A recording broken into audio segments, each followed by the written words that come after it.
Ayaan Hirsi Ali was raised a devout Muslim, but she says Islam must be reformed to save it from extremists.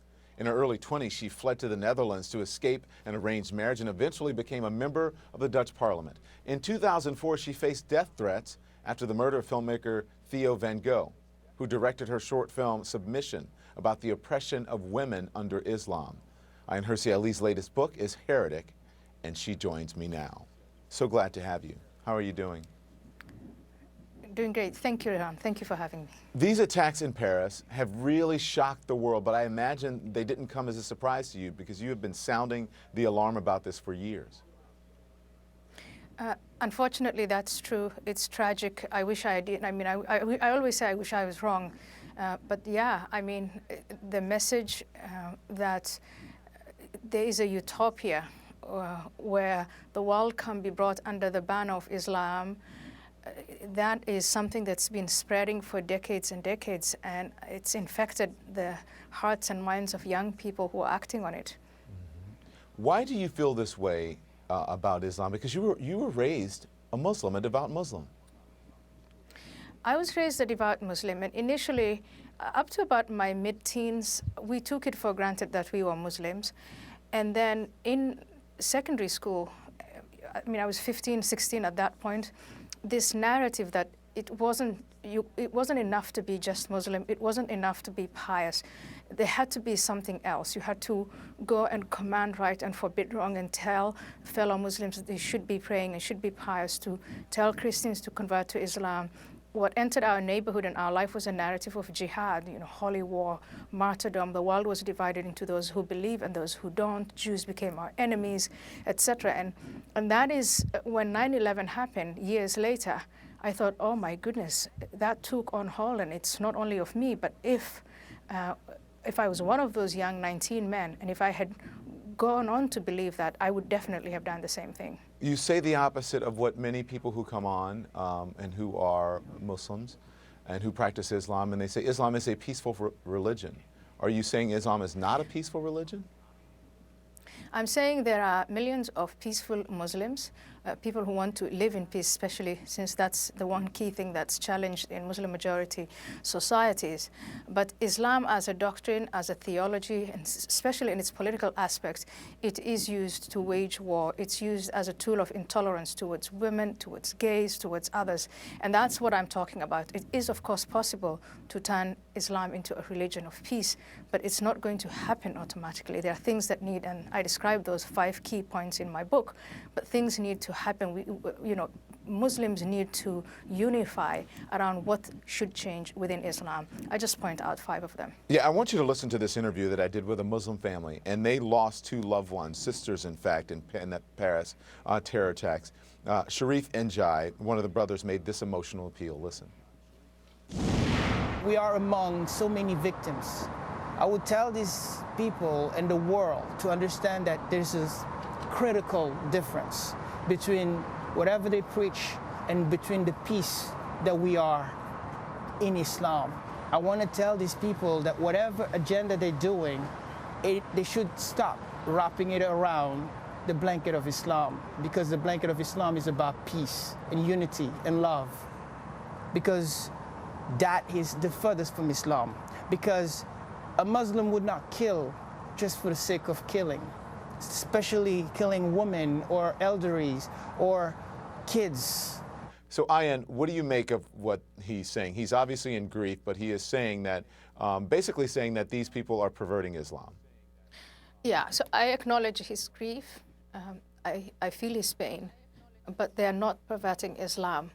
The people who killed his relatives are invoking the Quran.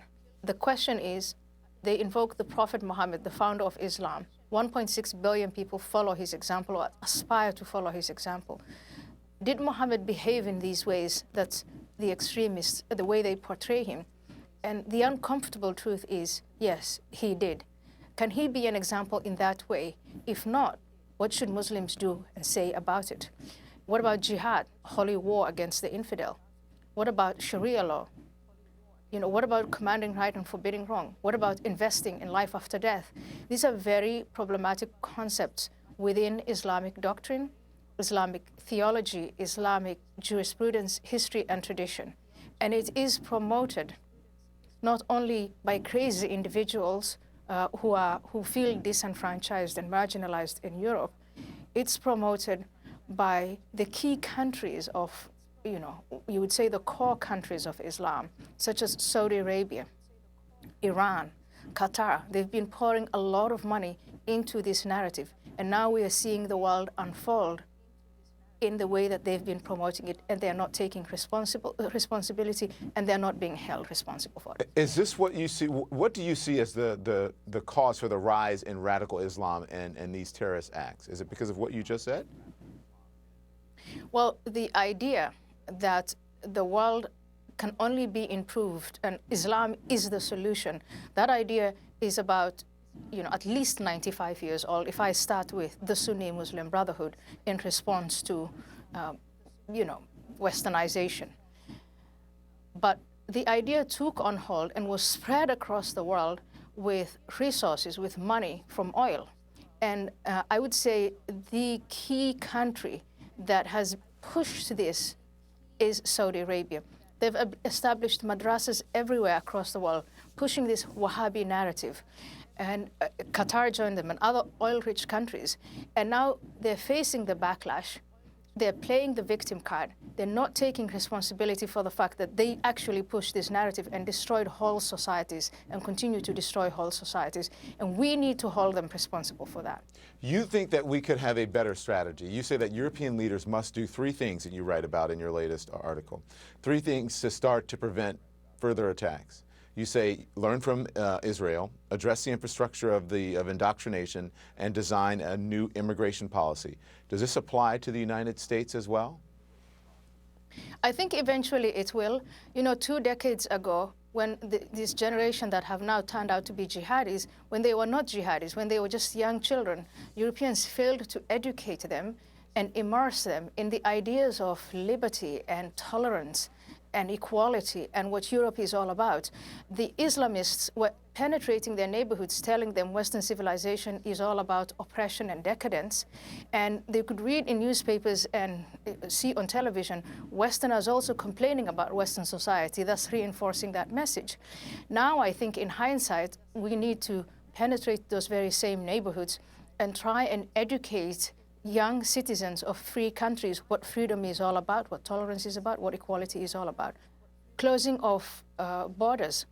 Again, 20 years ago, there was no need for that when the problem was relatively small. But now the scale of the problem is so big that you have to take these draconian measures to try and at least, bring some semblance of order into it.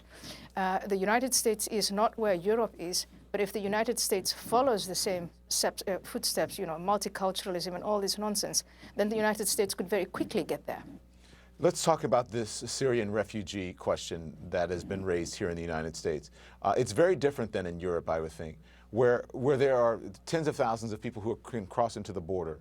Here, people have to undergo a screening process of up to 24 months. Does that stricter policy make any difference at all?